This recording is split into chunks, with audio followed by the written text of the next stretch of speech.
Hello, praise the Lord.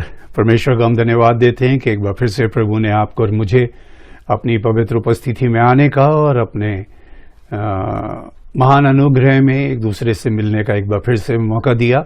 आज की सच्ची शाम के लिए परमेश्वर का धन्यवाद देते हैं। इस खूबसूरत मौके के लिए धन्यवाद देते हैं जो पिता की ओर से आपके और मेरे हम सब के लिए ठहराया गया। और ये हकीकत में हम दिल से जितना भी उसका धन्यवाद करें वो कम होगा कि आज भी आप और मैं सुरक्षित, स्वस्थ और जीवित इस पृथ्वी पर पाए जाते हैं। और ये बात एक ही तरफ इशारा करती है कि निश्चय अभी भी परमेश्वर ने कुछ ना कुछ आपके और मेरे लिए ऐसा रखा है कि कुछ ऐसी योजना के अंतर्गत अभी हमारा इस्तेमाल होना बाकी है। तभी ये सांसें उसने हमें दी, तभी उसने ये जीवन हमें दिया और ये अनुग्रह है उसका। इस बात के लिए परमेश्वर को मैं धन्यवाद देता हूं। आप सबके लिए धन्यवाद, जितने भी लोग इस समय हमारे साथ जुड़ रहे हैं या धीरे धीरे जुड़ते जाएंगे, उन सब का भी प्रभु यीशु मसीह के पवित्र नाम में मैं दिल से स्वागत करता हूं। एक प्यार भरा सलाम अपनी ओर से, अपनी फैमिली की ओर से और अपनी सेवकाई की ओर से आप सबको देता हूं।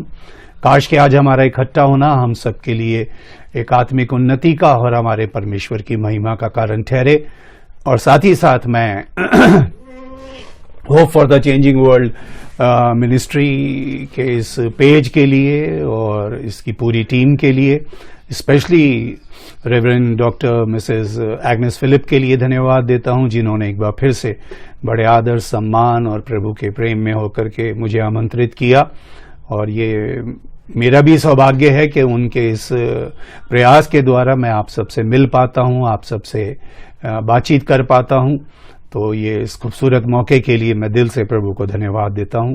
आप सबका शुक्र अदा करते हैं जो कि इस समय हमारे साथ जुड़े हैं और बाद में भी इस पेज के ऊपर इस वीडियो को देखेंगे या हमारे चैनल के ऊपर देखेंगे। तो इस खूबसूरत मौके के लिए सर्वशक्तिमान परमेश्वर को हजारों हजार धन्यवाद है। और मेरी यह कोशिश है कि जो भी प्रभु ने आज मेरे दिल में आपको बताने के लिए बात रखी है वो आप सबके लिए एक आशीष का और प्रभु में बढ़ने का कारण ठहरे। प्रभु आप सब पर अपना अनुग्रह करे, आप पर उसकी दया रहे। मैं एक बात जो आप तक आज पहुंचाना चाहता हूं वो ये है कि हालांकि बात बहुत गंभीर है और बहुत सीरियस इसलिए भी है क्योंकि वो गहरी बात है और उस बात को हम नज़रअंदाज नहीं कर सकते। आज के सिनेरियो में अगर हम देखें उस चीज़ को तो इन बातों की तरफ भी हमारा ध्यान जाना बहुत ज़रूरी है। वो लोग जो प्रभु से प्रेम करते हैं, वो लोग जो उसके वचन के भूखे और प्यासे हैं, उनको इस बात को समझना ज़रूरी है। हुआ ऐसा कि एक बार एक मेडिकल कॉलेज था और उस मेडिकल कॉलेज में एक सीनियर डॉक्टर जो जूनियर डॉक्टर्स हैं उनको पढ़ा रहे थे और एक बार वो उनको एक कमरे में ले गए और उन्होंने उनको कमरे में ले जा करके और बोला कि इसकी सारी खिड़कियां जो हैं और जो दरवाजे हैं वो सब बंद कर दो। तो जो बच्चे लोग थे उन्होंने सब वैसी ऑर्डर्स फॉलो किए, उन्होंने खिड़कियां बंद की, दरवाजे बंद किए और उसके बाद वो डॉक्टर ने उनको एक टेबल के आसपास इकट्ठा किया और टेबल के ऊपर से जब कपड़ा हटाया तो उसके ऊपर एक मरे हुए कुत्ते की लाश पड़ी थी। खैर लाश का तो मतलब ही हो गया कि वो मरा हुआ था, लेकिन डॉक्टर ने बोला कि अगर आपको कभी ये पता करना हो कि ये लाश जो यहाँ रखी है ये कितने दिन पुरानी है, कितने अगर आपके पास कोई अपैरेटस नहीं है, आपके पास कुछ भी जांच के लिए नहीं है, तो कैसे पता करोगे आप कि ये लाश कितनी पुरानी है। तो बच्चे सब उनकी तरफ देखने लगे कि कैसे पता करेंगे। तो वो जो सीनियर डॉक्टर थे उन्होंने उस कुत्ते के जो उसकी जो लाश थी उसके मुंह के अंदर एक उंगली डाली, निकाली, चूसी और बोले कि ये लाश 3 दिन पुरानी है। तो बोले अब आप लोग भी ऐसा करके इसको डालिए, चूसी और जो टेस्ट आए वो देख के आप बताइएगा। अब पहले तो बहुत ज्यादा घबराहट हुई, लेकिन अब उसको जांचना है, ऑर्डर फॉलो करने हैं, सीखना है, डॉक्टर बनना है। तो जितने भी बच्चे लोग वहाँ थे उन्होंने इस बात के लिए एक एक करके जो था वो हाथ डाला उसके अंदर। अब जब उसको डाल के चूसा तो कोई उल्टी कर रहा है, कोई भाग रहा है, कोई दरवाजे तो बंद था, कोई खिड़की खोल रहा है, कोई बेहोश हो रहा है, कोई कैसे हो रहा है, लड़के लड़कियां सभी थे उसके अंदर। और उसके बाद जब माहौल थोड़ा सा नॉर्मल हुआ तो डॉक्टर साहब ने पूछा तो आज हमने क्या बात सीखी। तो सब लोगों ने बोला कि हमने ये सीखा कि ये 3 दिन पुरानी लाश की पहचान कैसे होती है। बोले आपको ध्यान लाश पर नहीं, आपको इस बात पर ध्यान देना था कि मैंने कौन सी उंगली डाली और कौन सी उंगली चूसी। क्योंकि कई बार हम बहुत सारी चीजों पर ध्यान नहीं दे पाते, इसलिए उन चीजों को समझने में भी नाकाम रहते हैं, उसको ग्रहण करने के लिए भी हम विफल हो जाते हैं उस चीज के अंदर। लेकिन चलिए परमेश्वर का हम धन्यवाद देते हैं कि इसलिए मरकुस 4:24 में प्रभु ने कहा चौकस रहो कि क्या सुनते हो। आपको बहुत अलर्ट रहना पड़ेगा, आपको बहुत ध्यान देना पड़ेगा प्रभु की बातों के ऊपर, क्योंकि इस बात को मैं हमेशा लोगों को बताता हूं कि परमेश्वर का जो वचन है वो कान से नहीं ध्यान से सुना जाता है। इसे प्रभु ने बोला ध्यान से देखो कि कैसी चाल चलते हो, ध्यान में रखो, इस तरफ अपना ध्यान लगाओ, क्योंकि ध्यान भटकाना ही दुष्ट का सबसे बड़ा एक हथियार होता है। वो कभी नहीं चाहता कि आपका ध्यान एकाग्र एक स्थान पर रहे, आप फोकस रहें, आप बिल्कुल अपने उस मार्ग पर, उस मंजिल पर ध्यान रखें, अपनी उस निशाने की ओर दौड़ें। तो ध्यान हटा देना, क्योंकि प्रभु कह रहे हैं चौकस रहो कि क्या सुनते हो, क्योंकि जो सुनोगे वही तुम्हारे मन में जाएगा और जो मन में जाएगा वही मुंह पर आएगा। अब बाइबल एक जगह कहती है विश्वास सुनने से होता है, और आज क्योंकि लोगों को यह बात समझ में आ गई कि विश्वास सुनने से हो जाता है, तो और जिसने कुछ नहीं सुना उसे कुछ भी सुना दो, जिसको कुछ नहीं पता उसे कुछ भी बता दो। अज्ञानता एक बहुत बड़ा अभिशाप है। इसीलिए यशाया में लिखा है कि अज्ञानता के कारण मेरी प्रजा बंधुआई में जाती। तो जिसको कुछ ज्ञान, इसलिए तो परमेश्वर ने हमें इन सब चीजों के लिए ध्यान रखने के लिए कहा, ज्ञान, बुद्धि, समझ, विवेक, ये सब चीजों के ऊपर कंसंट्रेट करना है और इनको बड़े हिसाब से हमें इस्तेमाल करना है। तो प्रभु कहते हैं ध्यान से, मतलब उसने कहा और अलर्ट भी रहना, चौकस रहो क्या सुनते हो, क्योंकि सुनाने वाले ऐसे ऐसे उठ के खड़े होंगे, तुम्हें ना जाने क्या क्या सुना देंगे। और क्योंकि अगर तुम कान के कच्चे निकले या तुम्हें उस बात का ज्ञान नहीं हुआ तो तुम तो हर आराम से उस चीज पर विश्वास कर लोगे। तो आज के इस सेशन के अंदर मैं आपका ध्यान कुछ गंभीर बातों की तरफ लगाना चाहता हूं, और मैं चाहता हूं कि आप इस बात को, जितने भी लोग इस समय जुड़े हैं या बाद में भी इसको देखेंगे, बहुत ध्यान से सुनिएगा और बहुत ध्यान में रखिएगा इन बातों को। तो इस बात को हम यहां से शुरू करते हैं। पौलुस प्रेरित की पत्री गलातियों के नाम और उसका 1 अध्याय और उसके 6 पद से मैं आपके लिए पढ़ रहा हूं। ध्यान से सुनिएगा इस बात को और कोई भी बात मिस मत कीजिएगा। अगर आपके पास बाइबल्स है, आप अपनी बाइबल्स लेकर के बैठे हैं, क्योंकि मैं हमेशा लोगों को ये बताता हूं, कुछ ऐसे पेजेस से आप जुड़े होंगे या कुछ ऐसे लोगों से आप जुड़े होंगे जहां पर आप देखते हैं सुबह से लेकर शाम तक बहुत लोग आते हैं, प्रचार करते हैं। मैं अक्सर लोगों को कहता हूं कि चाहे आप 24 घंटे के अंदर एक ही संदेश सुनिए, चाहे अपने फेवरेट प्रचारक का सुनिए, अपने फेवरेट पेज पे जाकर के सुनिए। ये एक बहुत अच्छा पेज है, hope for the changing world, और यहाँ मैं देखता हूँ नॉर्मली, मेरे को रेगुलरली तो खैर मैं नहीं देख पाता, लेकिन कभी भी अगर मैं विजिट करता हूँ इस पेज के ऊपर तो मैं देखता हूँ कि प्रभु के काफ़ी अच्छे दास और दासियाँ यहाँ पर आकर के बहुत कुछ लोगों को बताते हैं, समझाते हैं, सिखाते हैं।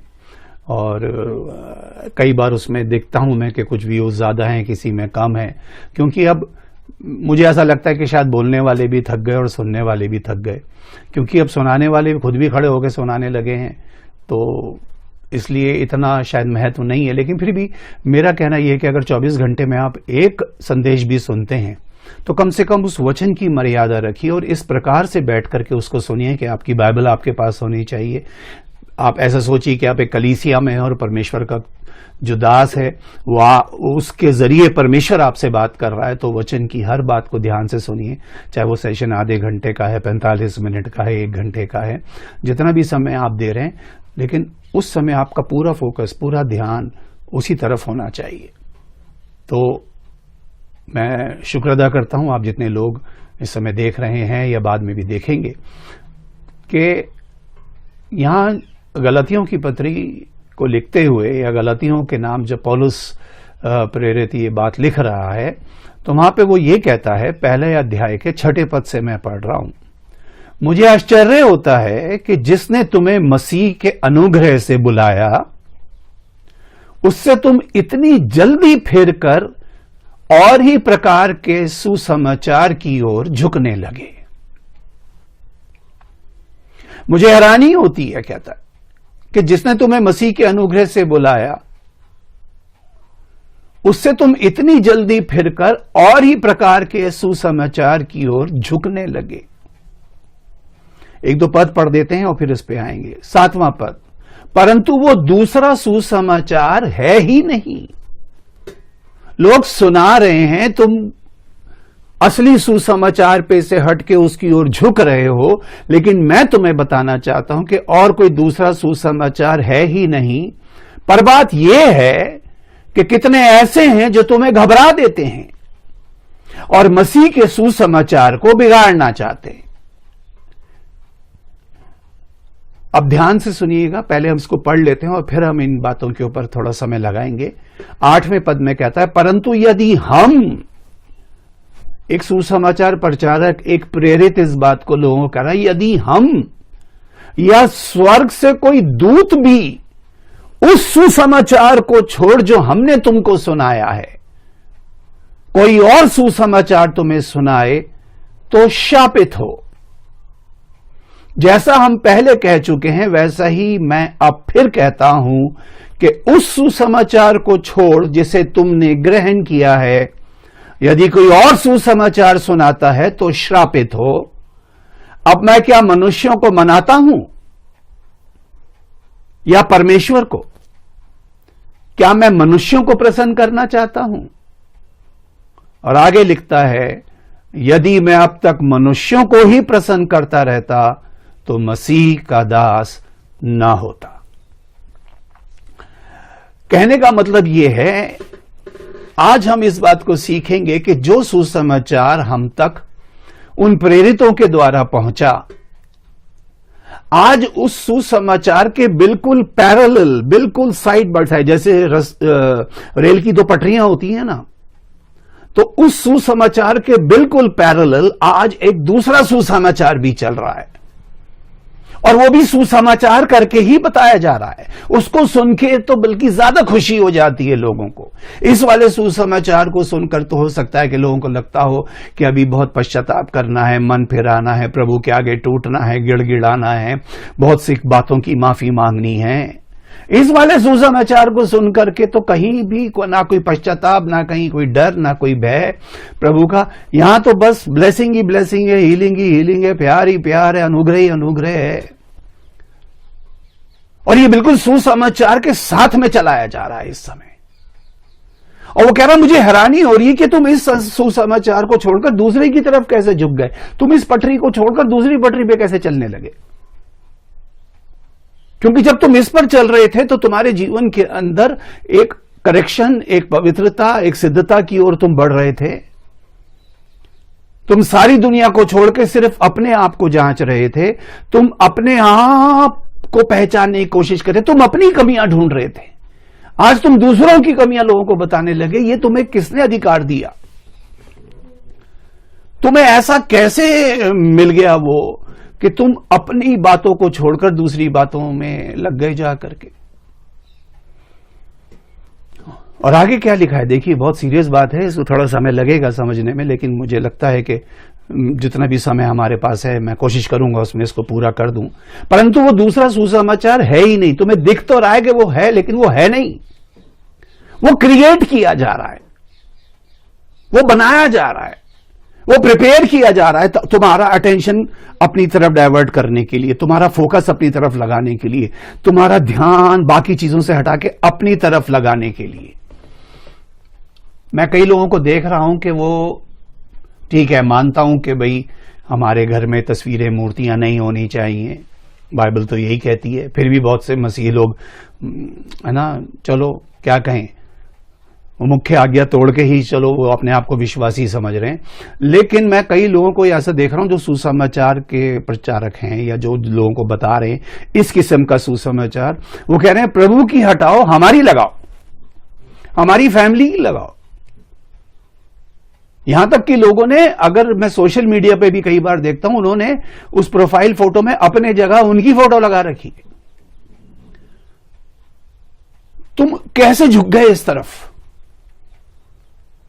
तुम्हें तो हमने बताया था, हमने बचाया, हमने तुम्हें उद्धार का संदेश दिया, तुम्हें वो बातें बताई जिससे तुम उद्धार पा सकते थे, और वो वाकई एक सुसमाचार की तरह तुमने उसे ग्रहण किया। लेकिन तुम कैसे चले गए, तुम उधर कैसे कूद गए? मैं तुम्हें बता रहा हूं वो दूसरा सुसमाचार है ही नहीं। पर बात यह है कि कितने ऐसे हैं जो तुम्हें घबरा देते हैं, अगर तुम ये नहीं करोगे तो ये हो जाएगा, ये नहीं करोगे तो ये हो जाएगा। एक प्रार्थना तक के 10,000, 5,000, 7,000, 20,000 रुपए तक के चार्ज ले रहे हैं लोग सिर्फ एक प्रार्थना करने के। ये कौन सा सुसमाचार है? ये कौन से प्रेरित हैं? ये कौन से भविष्यवक्ता हैं? ये कौन से प्रभु के संदेश को लेकर के आज आगे जा रहे? इनका प्रभु कौन है? वो तो नहीं हो सकता जिसने ये वाले प्रेरित तैयार किए, जिसने इनको अपने चेले होने का अनुग्रह दिया, जिसने इन पर अपना हाथ रखा। ये वाले तो नहीं हो सकते। ये वो हैं, कितने ऐसे इनको घबरा देते हैं, एक डर पैदा करते हैं लोगों के अंदर। ये नहीं करोगे तो ऐसे हो जाएगा, ये कराओ कराओ। जैसे कुछ लोग आके कहते हैं तुम अपने घर में सफाई कराओ, श्राद्ध कराओ, हवन कराओ, ये कराओ। ये भी आकर के लोगों को ये बताते हैं आपको तो दुआ करानी पड़ेगी। काफी साल पहले हम उनको प्रभु के दास कहूं या क्या कहूं, हमारे घर में आए और उन्होंने बोला चलो प्रार्थना करें, और प्रार्थना करने से पहले उन्होंने थोड़ा सरवर हिलाया, ये किया वो किया, और उन्होंने मुझसे कहा पास्टर साहब आपके घर में कुछ है, आपके घर में कुछ है। मैंने क्या है कि बहुत खतरनाक चीज है और ये है और वो है। तो मैंने उनसे एक ही बात कही, मैंने कहा आपके आने से पहले तो नहीं थी, हो सकता है आपके साथ ही आई हो वो। और ऐसे लोगों को घबरा घबरा के लोगों ने कहा तुम तो विधवाओं तक को लूट लेते हो, उनके घरों को खा जाते हो। बताते हैं उनको बड़े प्यार से हो, क्योंकि अगर वैसे बताओगे तो फिर कौन ईमान लाएगा तुम्हारी बात पे। बिल्कुल उसको एक खुशखबरी की तरह, देखो प्रभु तुमसे कितना प्यार करता है, आज प्रभु तुमसे मांग रहा है, घुमाओ चंदी की थैली, जो पहन रखा है ज्वेलरी इसमें डाल दो, घड़ियां इसमें डाल दो, अपना वॉलेट इसमें डाल दो। आंखों देखी बता रहा हूं मैं आपको, और ये मैं कहीं दाएं बाएं की बात नहीं कर रहा, ये प्रभु के नाम में की गई एक प्रार्थना सभा का सीन बता रहा हूं मैं आपको। दे रहे लोग, क्योंकि उनको सुनने में जैसे फरिश्ता बोल रहा है। पौलुस कहता अगर मैं स्वर्गदूतों की भाषाएं बोलूं, लेकिन प्रेम किससे? सबसे पहले प्रभु से, जिससे तुम्हारी मुलाकात ही नहीं हुई आज तक कभी, और मसीह के सुसमाचार को बिगाड़ना चाहते हैं।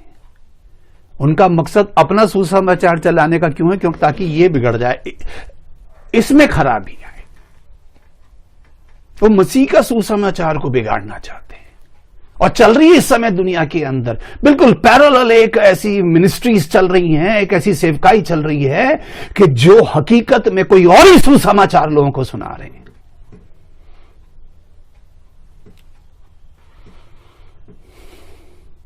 और यहां पर वो कितनी सीरियस बात कह रहा है, कह रहा आज हमने जो तुम्हें सुनाया था ना, बस वो ही ध्यान रखना, उसी को स्मरण रखना। इसलिए बार बार मैं लोगों को अपने हर सेशन में, अपने हर प्रचार में, चाहे ऑडियो में हो, वीडियो में, जैसे भी मैं लोगों को बताता हूं, अपना आधार बस इसको रखना, ये क्या कह रही है। इसने जो एक बार कह दिया वो कह दिया, लिख के दे दिया, अब इसमें कोई परिवर्तन नहीं है।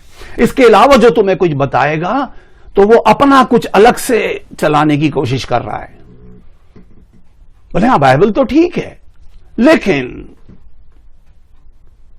की कोई गुंजाइश नहीं छोड़ी बाइबल ने। कोई ऐसा मुद्दा नहीं है जिसको उसने पकड़ा नहीं, कोई ऐसा टॉपिक नहीं है, कोई ऐसी चीज नहीं है जिसको उसने मिस आउट कर दिया हो। इनफ है, वो अपने आप में पूरी है, अपने आप में पर्याप्त है, अपने आप में कंप्लीट है। वो जो उसमें जो प्रभु चाहता था आपसे और मुझसे कहना, उसने लिख करके अपने द्वारा भी, अपने भविष्यवक्ताओं के द्वारा भी, अपने बेटे के द्वारा भी, उसके चेलों के द्वारा भी, पाखरू के द्वारा भी सब लिखवा दिया, सब बता दिया, सब कह दिया। कह रहा है इसलिए सोच के देखिए, वरना फिर कई बार लोग आप कहोगे कल तो ये कुछ और बात बता रहा था, आज कुछ और बात बता रहा है। जिस तरह कल के सेशन में आपको बता रहा था, लोग हैरान होकर सोच रहे हैं इस पेड़ में कल तो कोई और फल आ रहा था, आज कोई और फल आ रहा है। ये कल कुछ और था, आज कुछ और है। ये कल वो प्रभु की बात कर रहा था, आज ये किसी और, आज सिर्फ अपनी बात कर रखा है। इसका प्रभु बदल गया, इसका पिता बदल गया। और दुनिया में लोग अपने पिता यूं बदलते हैं। पौलुस कहता है कि सुसमाचार के द्वारा मैं तुम्हारा पिता हुआ, चाहे तुम्हारे सिखाने वाले हजारों भी क्यों ना होते। करंथियों को लिखते हुए कहता है लेकिन सुसमाचार के द्वारा मैं तुम्हारा पिता हूं। और कह रहा है और ये कह रहा है कि अगर मैं भी या स्वर्ग से कोई दूत भी आकर उस सुसमाचार को छोड़ जो हमने तुमको सुनाया है, कोई और सुसमाचार तुम्हें सुनाए, यानी हमारे मुंह से भी अगर तुम्हें ऐसा लगे कि कल हम कुछ और बता रहे थे और आज कुछ और बता रहे हैं, तो शापित हैं हम। तुम्हें कोई स्वर्गदूत भी आकर के बता दे, जस्ट इमेजिन के लोग तो पागल हो जाए, कोई स्वर्गदूत का दर्शन हो जाए तो ओहो मेरे कमरे में रोशनी भर गई, प्रभु के दूत ने ये कहा। क्या कहा वो सुनो। वो कहीं मसीह के सुसमाचार को बिगाड़ने तो नहीं आया। कौन सा क्योंकि जो 1/3 गिराए गए थे वो भी स्वर्गदूत ही थे।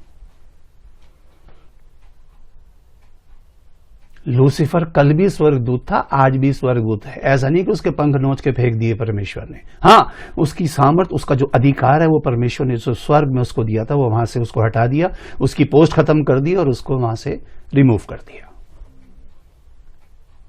लेकिन स्वर्गदूत तो वो कल भी था। हाँ, उसकी ज्योति जो उसकी पावर थी वो अलग थी। और लेकिन बाइबल कहती है आज भी वो चाहे तो ज्योतिर्मय स्वर्गदूत का रूप धारण कर सकता है। तो ज्योतिर्मय स्वर्गदूत का रूप धारण करके अगर वो किसी विश्वासी के सामने प्रकट हो जाए, किसी प्रभु के दास के सामने प्रकट हो जाए, वो तो पता नहीं सोचेगा कि मैं कहां से कहां पहुंच गया, क्या मिल गया मुझे। लेकिन वो बोल क्या रहा है, बता क्या रहा है, यही भी तो आपको समझना और सीखना जरूरी है कि वो कोई और सुसमाचार से भटका तो नहीं रहा आपको। इसलिए एक बार लिखा है, अगर तुमने एक बार मसीह के उस सुसमाचार का, उस कृपा का, उस दया का, उस करुणा का, उस अनुग्रह का स्वाद चख लिया है। हमें पता है, हमें जिसको एक बार किसी चीज का टेस्ट पता लग जाए, इमेजिन कीजिए किसी आदमी ने कभी सेब नहीं खाया, अब आप उसके सामने बैठ के सेब खा रहे हैं, वो पूछेगा जी भाई साहब क्या है ये, आप कहेंगे ये सेब है। ये क्या होता है, बोले बहुत अच्छा फल होता है।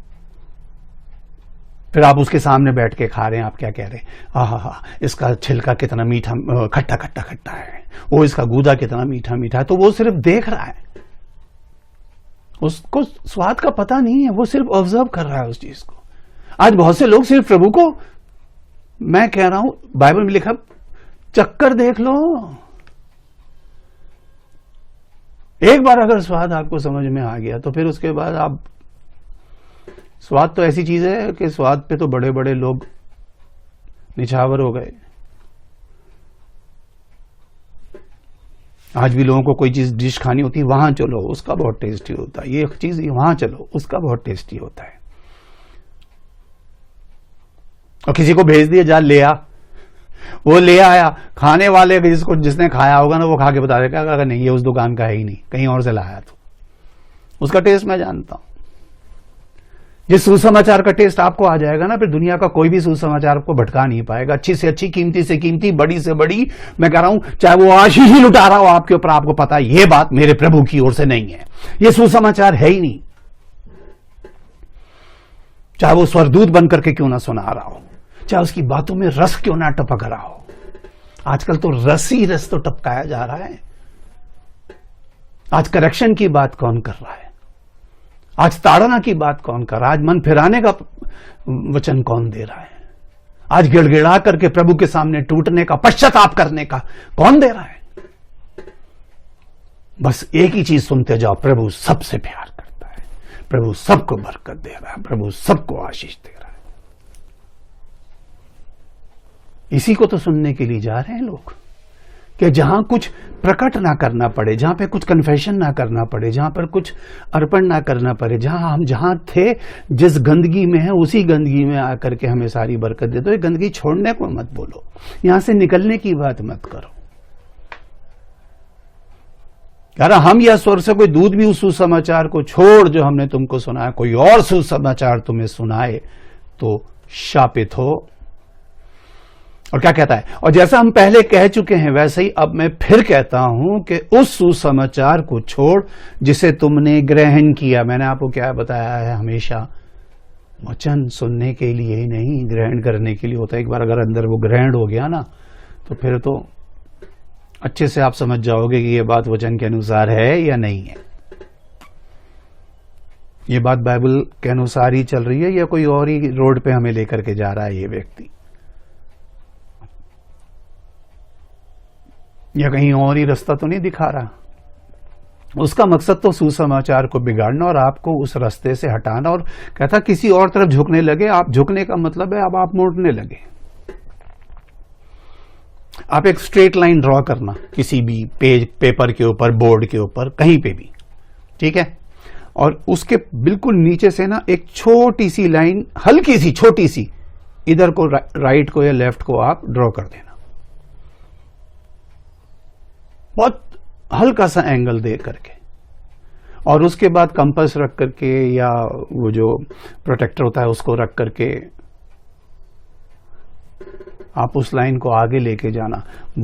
ये लाइन के साथ जो लाइन इतनी सी थी ना, जब आप इसको स्ट्रेच आउट करते जाओगे होते होते होते होते होते इस लाइन से वो कितनी दूर चली जाएगी आपको पता ही नहीं चलेगा। जब पहली बार आपको भटकाएगा ना, वो आपको लगेगा नहीं, क्योंकि हल्का सा चेंज महसूस नहीं होता। जो आदमी पहली बार किसी चीज के अंदर लिप्त होता है तो उसको वो चीज शुरू में नहीं पता लगती कि ये लाइन कहां मुड़ गई। वो हल्की सी, कोई बात नहीं, मैं वहीं हूं, वहीं नहीं है, अब धीरे धीरे तू चलता जा इस रोड के ऊपर, और ये रोड आगे जाकर इस मेन रोड से, इस हाईवे से या तेरी मंजिल से तुझे कितनी दूर ले जाएगी तुझे पता ही नहीं चलेगा। उस सुसमाचार को छोड़ जिसको तुमने ग्रहण किया, यदि कोई और सुसमाचार सुनाता है। आप सोच के देखिए पौलुस को ये बात क्यों कहनी पड़ रही है, क्योंकि उसको पता है कि आने वाले समय में लोग कोई और सुसमाचार लोगों को सुनाएंगे, कोई और ही गॉस्पेल प्रीच किया जाएगा। तो शापित हो। अब मैं क्या मनुष्यों को मनाता हूं या परमेश्वर को? ये एक बहुत बड़ी मिनिस्ट्री है, ये एक बहुत बड़ा प्रिकॉशन है, ये एक बहुत बड़ी सेंसर अपने अंदर रखने वाली बात है कि आप जब मुंह खोल रहे हैं उससे प्रसन्न कौन हो रहा है, वो जिसने आपको सुसमाचार सुनाने के लिए खड़ा किया या वो जो सुनने के लिए बैठा है। आज मैं किसी से बात कर रहा था और मैंने कहा अब ऑनलाइन क्योंकि सब कुछ मुफ्त है, सब कुछ आरामदेह है, हर चीज एट होम मिल रही है। जिस तरह पिछले दिनों मैंने आपको बताया था, आदमी उस चीज की कभी भी कदर नहीं करेगा, पहली चीज जो उसको मुफ्त में मिल जाए और दूसरी जो घर बैठे मिल जाए। तो हमें क्या पता लगता है, यहां से कोई आदमी सोफे पे लेट के देख रहा है, बिस्तर पे लंबा होके देख रहा है वचन को, या खाते पीते देख रहा है, चलते फिरते देख रहा है। ईज हो गया ना। लेकिन वचन को सुनने और ग्रहण करने का भी एक तरीका है। मैंने अपने पिछले कुछ वीडियोस में आपको बताया था, परमेश्वर के मुंह से वचन सुनने का मतलब है जैसे शेर के मुंह से निवाला खींचना। उसके मुंह से उसकी आवाज को सुनना, उसकी निकटता में जाकर के उससे उस कलाम को लेना इतना आसान नहीं है जैसे शेर के मुंह से निवाला खींचना। और शेर के मुंह से निवाला वो ही खींच पाएगा जिसमें शेर के बराबर या उससे ज्यादा दम होगा और जिसकी भूख उससे ज्यादा होगी। इतना आसान होता तो फिर तो इतने लाखों में से 2 ही क्यों पहुंच जाते कनान। उनके अंदर एक जज्बा था, उनकी आप डायलॉग सुनो, उनकी एक जोश, उनके अंदर जो पैशन था, जो जील थी, एक जुनून था उनके अंदर। तो कह रहा है अब मैं क्या मनुष्यों को मनाता हूं? तो एक बात तो जरूर आप ध्यान रखना, जब भी आप मुंह खोलेंगे 2 में से एक ही जना आपसे खुश रहेगा, या तो परमेश्वर या लोग। और जहां इनको खुश करने की कोशिश करोगे तो आपको सुसमाचार बदलना पड़ेगा, आपको उसको शुगर कोट करना पड़ेगा, आपको उस तलवार की जगह एक बटर नाइफ हाथ में लेनी पड़ेगी कि जिससे आप चापलूसी लल्लो पत्तो लोगों की वो करो, जिससे कि लोग भी खुश रहें और आपकी भी थोड़ी पॉपुलैरिटी बढ़े। उसको खुश करने के अंदर तो क्या क्या झेला है उसके चेलों ने, मार पिटाई, जेल, बैंतें, कोड़े, कैद खाने, लोगों का तिरस्कार, पत्थर, ये करवाएगा वो सुसमाचार आपसे, क्योंकि आप सुसमाचार अनंत जीवन का कर रहे हो। यहां सारी फैसिलिटी इस जीवन के बारे में दी जा रही है, यहां कैसे स्वर्ग बने, यहां का जीवन कैसे अच्छा। यहां तो लोग ये प्रचार कर रहे हैं आज कि अगर तुम गरीबी में जी रहे हो शापित हो तुम, अगर तुम बीमार हो तो शापित हो। हमारे प्रभु के लिए लिखा है कि ना उसकी कोई शक्ल थी ना सूरत, रोग से जान पहचान थी उसकी। आपका और मेरा प्रभु भी पता नहीं कितनी बार बीमार पड़ा होगा, शरीर था।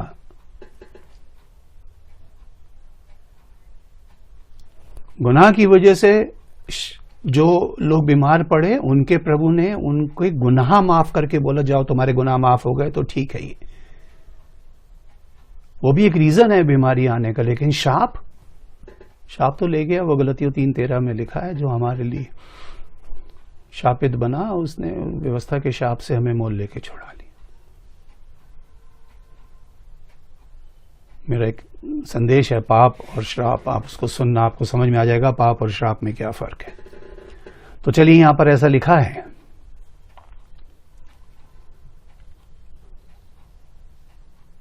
अब मैं क्या मनुष्यों को मनाता हूं या परमेश्वर को? क्या मैं मनुष्यों को प्रसन्न करना चाहता हूं? यदि मैं मनुष्यों को ही प्रसन्न करता रहता तो मसीह का दास ना होता। तो इसका मतलब एक बात है कि जो मसीह का दास होगा उससे लोग तो प्रसन्न नहीं रहेंगे, क्योंकि वो उनके मतलब की नहीं, प्रभु के मतलब की बात बताएगा। उसके सुसमाचार क्या होगा? वो सुसमाचार ही। मैं आपको बता रहा हूं, जो आपकी सबसे ज्यादा आपकी गलती बताए, समझ लेना वो सबसे ज्यादा वही प्यार करता है आपसे। लोग कहते हैं जो प्यार करेगा वो आपकी गलती को ढांपेगा, छुपाएगा। कब तक छुपाएगा?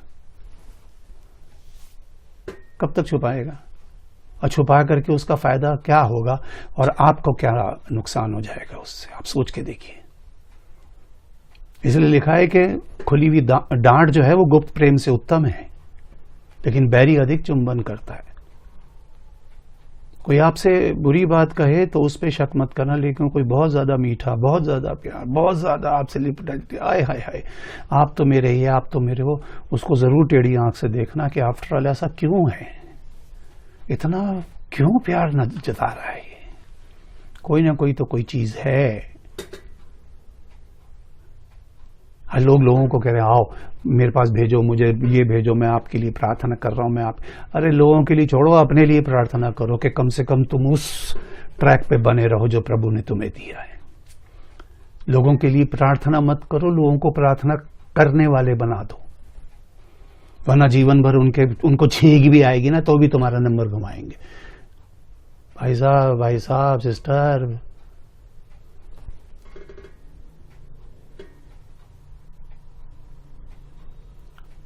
दूसरा कुरिन्थियों 11:4 ध्यान से सुनिए। यदि कोई तुम्हारे पास आकर, अब ये बड़ी सीरियस बात है, इस पे हम थोड़ा समय लगाएंगे, ध्यान से सुनिएगा प्लीज, इसको इग्नोर मत कीजिएगा। यदि कोई तुम्हारे पास आकर किसी दूसरे यीशु को प्रचार करे जिसका प्रचार हमने नहीं किया, इसका मतलब ये हो गया इस संसार में जो यीशु आया और आपके और मेरे लिए क्रूस पे मरा और 3 दिन के बाद मुर्दों में से जी उठ करके हमारे बीच में रहा और उसके बाद पिता के दाहिने जाकर के बैठ करके आपके और मेरे लिए विनती कर रहा है, उसके अलावा किसी दूसरे यीशु का भी प्रचार बिल्कुल साइड बाय साइड चल रहा है।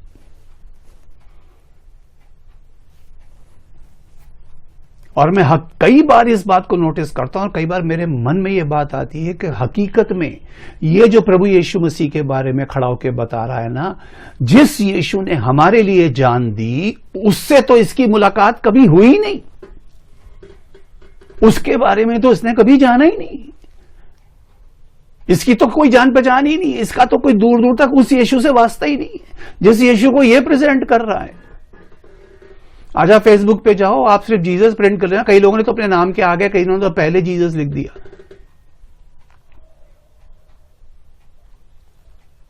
एक फेसबुक पे मेरी एक फ्रेंड थी तो खैर छोटी उम्र की वो, लेकिन उसने अपने नाम के आगे जीसस लिखा। एक दिन वो मुझसे चैट करी थी तो मैंने बोला ये जीसस आगे सरनेम क्यों लगाया? बोले मैं क्रिश्चियन हूं ना इसलिए। मैं जीसस का मतलब जहां तुमने जीसस ही नाम रख लिया अपना, इससे क्या सोच रहे हो? कौन लोग खुश हो जाएगा? कौन तुम्हारी तरफ भागा चला जाएगा? अब जीसस जैसे तो बन नहीं सकते तो जीसस नाम ही रख लो। अब हालांकि उदाहरण इतना अच्छा नहीं है, लेकिन बहुत साल पहले शायद एक ब्लैक एंड व्हाइट मूवी थी या कलर्ड थी, महमूद जी उसमें एक्टर थे और उसमें बड़ी अजीब सी शक्ल थी, उनके दांत भी बाहर थे, तो सब उसको बड़ा छेड़ते थे या परेशान करते थे। उस फिल्म ही का नाम था मैं सुंदर हूं, क्योंकि उसकी मां ने उसका नाम सुंदर रख दिया कि वैसे तो सुंदर है नहीं, कम से कम लोग सुंदर बोल करके तो कम से कम इसको एड्रेस करेंगे, पुकारेंगे। अब जीसस जैसे बनना तो बड़ा मुश्किल है, तो जीसस नाम ही रख लो।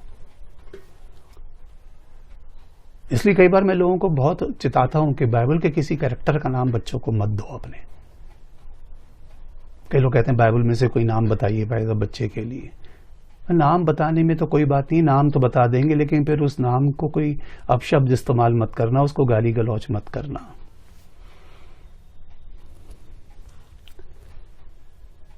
बोले वो स्टीफन है, स्टीफन जैसे पत्थर तो नहीं खाए, लेकिन चलो प्रभु के लिए शहीद तूने नाम ही रख लिया, या जो भी किसी ने रख लिया होगा नाम अपना। मैं किसी पर्टिकुलर इस वक्त जैसे जो भी आत्मा की ओर से कहा गया मैं आपको बता रहा हूं। कई लोग बड़े बड़े नाम रख लेते हैं, तो नाम रखने से क्या हो गया? आप बिल्कुल उसी कैरेक्टर के बन गए।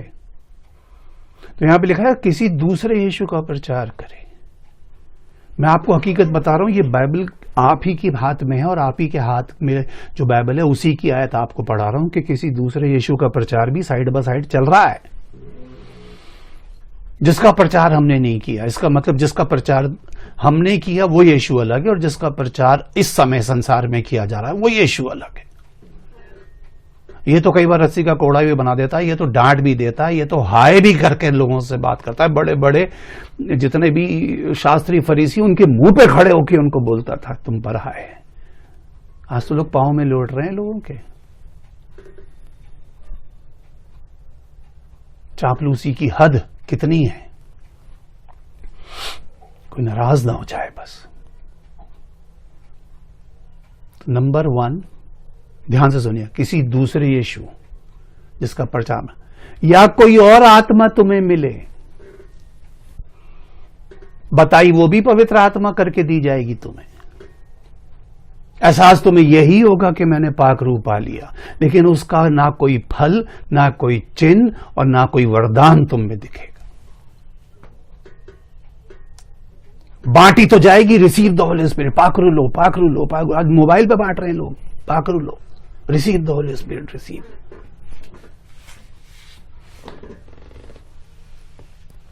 शायद पेंटिकॉस्ट के दिन पतरस भी खड़े होकर कह देता, जितने लोग खड़े हो रिसीव द होली स्पिरिट।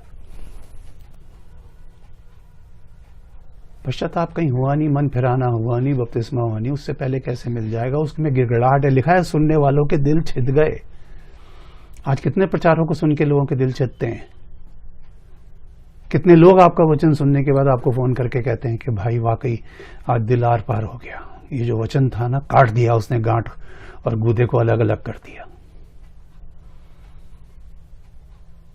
कितने लोगों से वचन बात करता है। तो किसी दूसरे यीशु का प्रचार करे या कोई और आत्मा तुम्हें मिले जो पहले नहीं मिला था। जो पहले मिल गया वो काफी है, अब किसी और आत्मा की जरूरत नहीं तुम्हें। अब उसी में बढ़ो, उसी के अनुग्रह में बढ़ो, उसी की सहभागिता में बढ़ते जाओ, उसी की सामर्थ्य में प्रभु का दिए हुए काम को पूरा करो। और तीसरी चीज लिखिए, या कोई और सुसमाचार जिसे तुमने पहले ना माना था तो तुम्हारा सहना ठीक होता। अब आप इस बात को समझिए, इन तीन चीजों को आज की शाम याद रखना। कोई दूसरा यीशु, दूसरा आत्मा, कोई दूसरा सुसमाचार, ये इसी संसार में मिलेंगे आपको और इसी मसीही समाज में, क्या पूरी दुनिया में मिलेंगे आपको। सुनने में सुसमाचार लगेगा, वाह क्या बात है, बोले यीशु के बारे में आपको ये तो पता ही नहीं है। बोले हाँ वाकई नहीं पता था। कौन कहेगा नहीं पता था, क्योंकि जो कभी उससे मिला ही नहीं वही तो जान पाता उसको कि वो कैसा है। अब जिसकी मुलाकात नहीं उसे कुछ भी बता दो प्रभु के, प्रभु ऐसा ही नहीं है जैसा लिखा है, प्रभु ऐसा भी है, प्रभु ये चाहता है। आज कई बार जब आप लोग वचन सुनते होंगे तो वहां लोग बताते हैं लेकिन प्रभु चाहता है कि तुम ये करो, प्रभु चाहता है। वो किनको बता रहे हैं? जिनको पता ही नहीं प्रभु क्या चाहता है। उन्होंने कभी जानने की कोशिश नहीं की प्रभु के चरणों में बैठ के, उन्होंने वचन में से नहीं ढूंढने की कोशिश की कि प्रभु क्या चाहता है। और प्रभु चाहता है कि हम ये करें, प्रभु आपसे ये चाहता है, प्रभु आपसे वो चाहता है, प्रभु आपसे ये चाह रहा है। अरे जो वो चाह रहा है वो उसी को बताने दो कि मैं क्या चाहता हूं। तुमने खुद बैठकर कभी नहीं पूछा उससे कि क्या वो चाहता है कि तुम खड़े होकर के ये शब्द अपने मुंह से निकालो, तुम्हारा यीशु भी कोई और है, तुमने कोई और ही आत्मा पाया और तुम कोई और ही सुसमाचार सुना रहे हो आज संसार के अंदर, जिससे प्रभु चाहे खुश होना हो, लोग खुश होने चाहिए। लोगों के अंदर भी मेरी पॉपुलैरिटी बढ़ी। लोग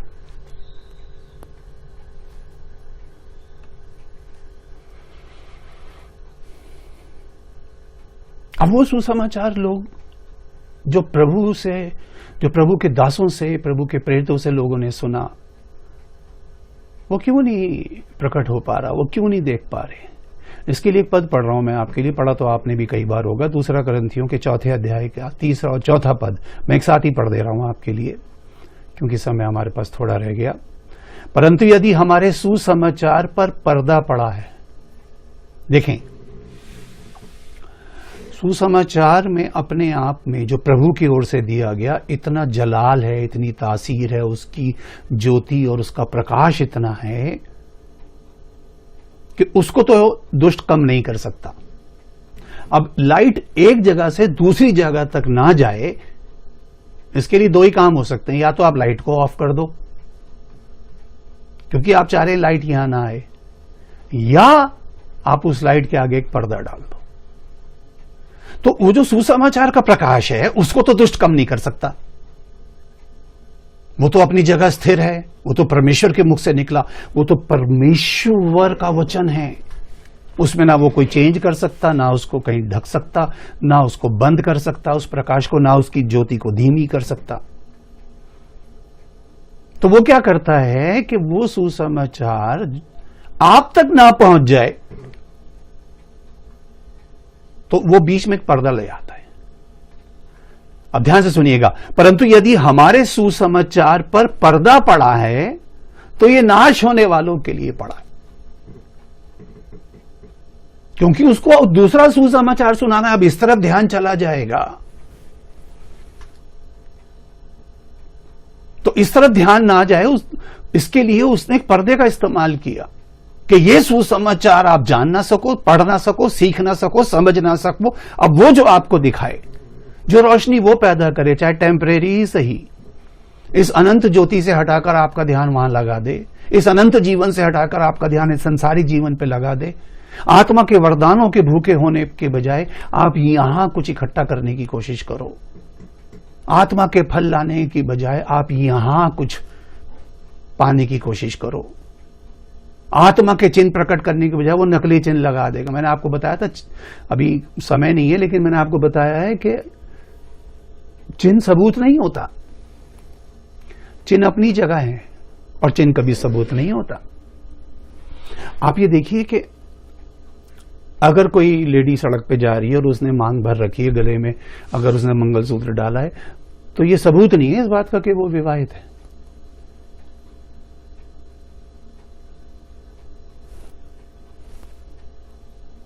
किसी के अगर आप किसी हॉस्पिटल में जाएं और किसी ने स्टेथोस्कोप डाल रखा है, तो स्टेथोस्कोप सबूत नहीं है। और जिसने नहीं भी डाल, और हो सकता है जो मेन डॉक्टर है, जो असली डॉक्टर, उसको स्टेथोस्कोप की जरूरत ही नहीं है, वो वैसे ही जा रहा है, सभी उसको सलाम कर रहे हैं, उनको पता है ये।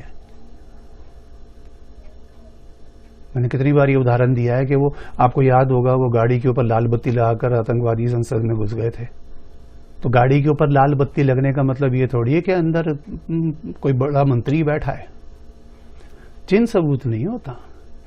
कई लोग अपनी गाड़ी के आगे, अगर मान लो आपने एक वकील का स्टिकर लगा दिया, तो ये कोई सबूत नहीं है कि आप वकील हैं। चिन्ह सबूत नहीं होता। लेकिन यहां तो चिन्ह अपने आप प्रकट होंगे। यहां चिन्ह खरीदने पड़ेंगे, लगाने पड़ेंगे या चिपकाने पड़ेंगे। अभी जब क्या कहते हैं, बहुत कुछ, अब एक त्यौहार आ रहा है, उसमें आप देखो कितना आपको झूठ, नकलीपना, आर्टिफिशियल सब कुछ दिखेगा, जिसका असलियत से कुछ लेना देना नहीं है। मैं ये नहीं कह रहा कि आप सेलिब्रेट ना करें, लेकिन आप देखो उससे महिमा किसको मिल रही है, किसका प्रकटीकरण है वो जिसने जान दे दी, या वो जिससे कभी मिले ही नहीं। तो कहता है यदि हमारे सुसमाचार पर पर्दा पड़ा है तो ये नाश होने वालों के लिए पड़ा है और उन अविश्वासियों के लिए, मसीहों की बात नहीं हो रही है, तो वो नाम के मसीही, लेकिन वो अविश्वासियों के लिए पड़ा है जिनकी बुद्धि को इस संसार के ईश्वर ने अंधी कर दी। अब वो पर्दा भी इतना डार्क डला है कि रोशनी पहुंच ही नहीं पा रही। मैंने आपको बताया था, अंधेरे में ठोकर खाने के दो ही कारण होते हैं। आपको कहीं भी रोड पे चलने के लिए दो चीजें चाहिए, दृष्टि भी चाहिए और ज्योति भी चाहिए। अगर वहां बहुत अच्छी ज्योति है और आपके पास दृष्टि नहीं है तो भी आप ठोकर खाओगे, और आपकी आई साइट बिल्कुल परफेक्ट है 20/20 और रोड पे अंधेरा है तो भी आप ठोकर खाओगे। तो उसने बुद्धि को कैसे अंधेरा कर दिया, ताकि मसीह जो परमेश्वर का प्रतिरूप है उसके तेजों में सुसमाचार का प्रकाश उन पर ना चमके। तो बुद्धि को उसने अंधा कर दिया ताकि ये सुसमाचार का प्रकाश वहां ना पहुंच जाए। क्योंकि अगर ये पहुंच गया तो फिर तो वो सारा करा कराया मिट्टी हो जाएगा। क्योंकि भाई ये क्या था जो हम देख रहे थे। तभी तो कह रहे उस दिन बतेरे मुझसे कहेंगे कि हमने ये नहीं किया, वो नहीं किया, वो नहीं किया। कहेगा कुकर्म किया है तुमने, ये अपने काम मुझे मत गिनवाओ। ये किसी और ही ये किसी और ही यीशु के नाम से किए तुमने, ये किसी और ही आत्मा ने करवाया। तुमने सुसमाचार, कोई और ही सुसमाचार तुमने ग्रहण किया और कोई और ही सुसमाचार तुमने सुनाया। तो बहुत सावधान रहने की जरूरत है आपको। इस संसार में आप इस बात को सोचो, प्रभु के बच्चों के बिल्कुल पैरेलल एक यीशु का प्रचार चल रहा है जिसका हमारे यीशु से कुछ लेना देना नहीं। बिल्कुल पैरेलल एक आत्मा काम कर रहा है इस समय पूरे संसार में। पिछले दिनों मुझे एक भाई ने कहा मैं भी अन्य भाषा बोलने की क्लासेस ले रहा हूं। मैंने कहा वेरी गुड, फिर तो पवित्र आत्मा की जरूरत ही नहीं थी। पौलुस वगैरह प्रेरित या जितने भी थे पत्रस ये भी क्लासरूम खोल लेते वहां पे कि बैठो भाई हम सिखा रहे हैं तुम्हें। उन्हें क्या सीखनी पड़ी थी, लेकिन लोग सिखा रहे हैं, भविष्यवाणियां करना सिखा रहे हैं। नाम के आगे भविष्यवक्ता लगा, लोग उसी से इंप्रेस हो गए। भविष्यवक्ता है तो भैया पक्की, ये देखो कौन से यीशु का प्रचार कर रहा है। वो कह रहा है कोई स्वर्गदूत भी आके बोले तो ये मानना ना, उसकी बात पे चेक करना। लेकिन चेक तो वही करेगा जिसके पास असली होगा। जिसको असली की पहचान है वो ही नकली को पहचान लेगा। अब जिसको ना असली की पहचान ना नकली की पहचान, उसको जो भी दे दो।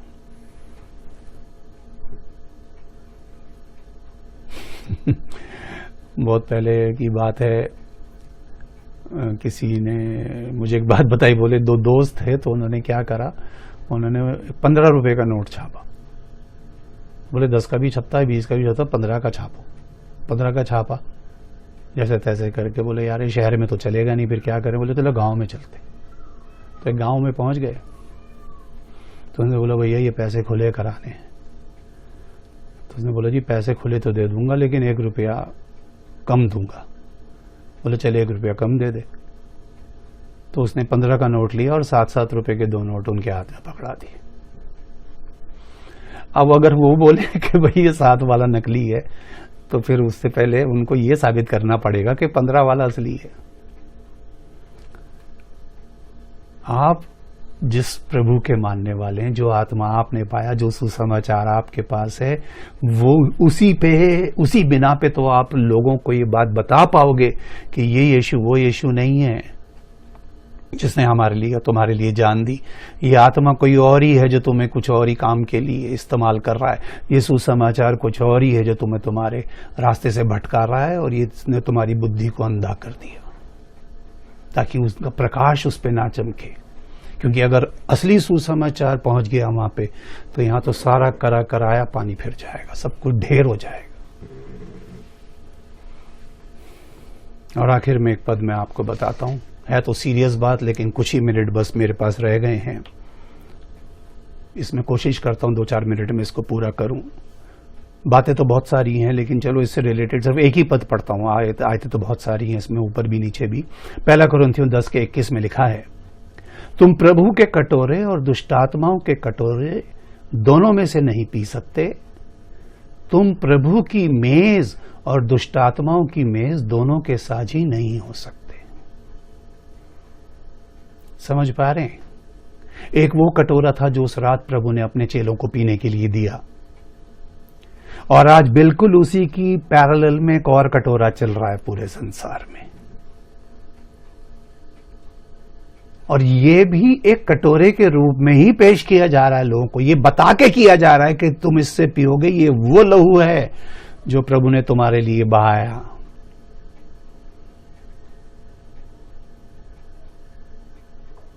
वो भी एक दस्तरखान की तरह सजता है, वो भी एक मेज है। और वचन क्या कह रहा है, पौलुस क्या कह रहा है, सावधान रहना क्योंकि तुम प्रभु की मेज और दुष्टात्माओं की मेज, सोच के देखिए, उसमें एक साथ साझी नहीं हो सकते। क्योंकि जो आत्मा परमेश्वर की ओर से नहीं वो दुष्टी है, जो परमेश्वर की बात नहीं मान रही वो दुष्ट है, जो सुसमाचार प्रभु के वचन के अनुसार नहीं है वो झूठा ही होगा, और जो यीशु जिसका तुम प्रचार कर रहे हो वो मेरा यीशु नहीं है तो वो फिर कोई और ही यीशु होगा।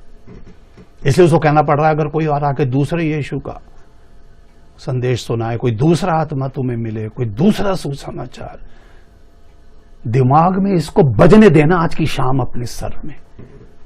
दूसरा यीशु कौन है? वो दूसरा आत्मा कहां काम कर रहा है? वो दूसरा सुसमाचार कहीं ऐसा तो नहीं कि इतने साल से मैं उसी के अंदर रंग में रंगा हुआ हूं और असली से मेरी पहचान ही नहीं। असली से हो गई होती तो कब का यहां से निकल करके मैं ऊपर उठ गया होता। आज भी अगर मैं इसी रंग में रंग रहा हूं, आज भी इसी रीति रिवाज, इसी परंपरा और इन्हीं चीज के अंदर हूं, क्योंकि ये मुझे प्रेजेंट ही ऐसा किया जा रहा है एक सुसमाचार की तरह। तो नुकसान उसका नहीं है, नुकसान आपका है। बिल्कुल पैरेलल प्रभु के एक कटोरा भी चल रहा है और लोग उसमें से पी रहे हैं। बिल्कुल पैरेलल एक मेज सजाई जा रही है, दोनों में कैसे सहभागी हो जाओगे आप? एक ही तरफ होना पड़ेगा, या तो लेफ्ट या राइट। अगर इसके मानने वाले हो तो इसका सुसमाचार सुनो और इसी के सुसमाचार को सुनाओ। चल मैं कह रहा हूं दुनिया की यूं समझ लो आपकी दुश्मन हो जाए। जिसने वो सुसमाचार सुनाया उस समय पूरा संसार उसका दुश्मन था, वो भी क्रूस पे अकेला ही लटका हुआ था। और जितना प्रभु में बढ़ते जाओगे ना, याद रखना मेरी इस बात को, जो लोग ट्रैकिंग पे जाते हैं ना, जो लोग क्लाइंबिंग करते हैं पहाड़ों पे, बड़े बड़े उनके झुंड चलते हैं और धीरे धीरे धीरे धीरे लोग कम होते जाते हैं, कम होते जाते हैं, 1 या 2 ही पहुंचते हैं ऊपर। जितना प्रभु में बढ़ते जाओगे, जितनी ऊंचाई पे जाते जाओगे, उतना अकेले होते जाओगे। और एक समय आएगा सिर्फ प्रभु और आप, ना संसार की परवाह, और प्रभु कहेगा बैठ जा, मुझे तुझसे बात करनी है उस मूसा की तरह आमने सामने। शायद 40 दिन और 40 रात भी गुजर जाएं, ना भूख होगी, ना प्यास होगी, ना कुछ होगा, बस प्रभु होगा, वचन होगा और आप होंगे। ऐसा जीवन जिसमें किसी भीड़ की जरूरत नहीं है, फॉलोअर्स की जरूरत नहीं, लाइक्स की, कमेंट्स की, शेयरिंग की, इसकी किसी की भूख नहीं है इस चीज की। कोई कर दे, नहीं करे तो कोई बात नहीं है। किसी को लाइक करने के लिए थोड़ी प्रचार कर रहे हैं हम कि कोई पसंद करेगा। किसी के अंगूठे देखने के लिए थोड़ी हम यहां से बात कर रहे हैं। हम तो वो कह रहे हैं जो प्रभु ने आज हमसे कहा, और प्रभु करे कि इन वचनों के जरिए आप उस बात को गहराई से सुन भी, जो आपने सुनी है, समझ भी सके, ग्रहण करें। बहुत, क्योंकि सुसमाचार तो सुनाया ही जाता है ना, इसलिए मैंने बात यहीं से शुरू करी। चौकस रहो कि क्या सुनते हो। आपको फिल्टर लगाना है कान के अंदर के कोई ऐसी बात अंदर गई, अगर अंदर गई तो मन में चली गई, और मन में उसको वहीं रोक देना बहुत जरूरी है। बोले भाई ये अपने पास रख।